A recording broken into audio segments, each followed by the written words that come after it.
ထထိုင်ခဲ့လိုက်ပါတယ်ဦးစင်းရေဦးစင်းတပည့်တော်ကြားလိုက်သလိုဦးစင်းရောကြားလိုက်လားစောနာကလေမိန်းကလေးတယောက်ရဲ့အော်တန်ကိုကြားလိုက်တယ်မလားဦးစင်းဘေးရန်တည်းတစ်ခုခုနဲ့ကြုံနေရတာလားမသိပါဘူးဦးစင်းရဲ့တကားကြီးစိတ်ကိုငြိမ်ငြိမ်ထားပါ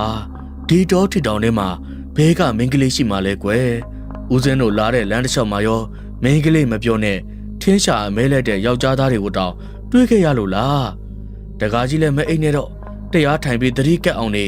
ကို့မျက်စိနဲ့မြင်ရပေမဲ့လဲအဲ့ဒါကအမှန်တရားဟုတ်ချင်မှဟုတ်မှာဘုံရိပ်ရောင်နေလဲဖြစ်ချင်ဖြစ်နေနိုင်တယ်ကွယ်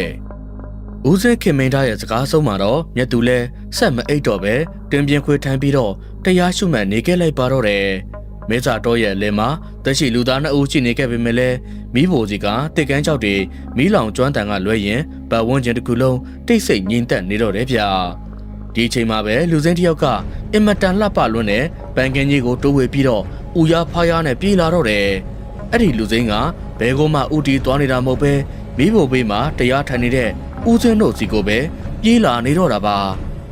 ထူးခြားစမ်းကြဲစွာနဲ့ပဲအဲ့ဒီလူစင်းကဦးစင်းတော်နာကိုရောက်လာတဲ့အချိန်မှာအချိန်ပြင်းပြင်းတောက်လောင်နေတဲ့မိဘကငိမ့်သွားပါတော့တယ်မဲစာတော်တစ်ခုလုံးမှာလည်းတစ်ပင်တစ်ကိုင်းတွေကိုကြော်ဖြတ်ပြီးကြားရောက်လာတဲ့လာရောင်မိန်ဖြတ်ဖြတ်လေးသာရှိနေတဲ့အတွက်အမောင်ထုကသာကြီးစိုးလို့နေတော့တယ်ဗျာဒီအချိန်မှာပဲပန်းကင်းကြီးကိုဖြတ်ပြေးလာတဲ့လူစိ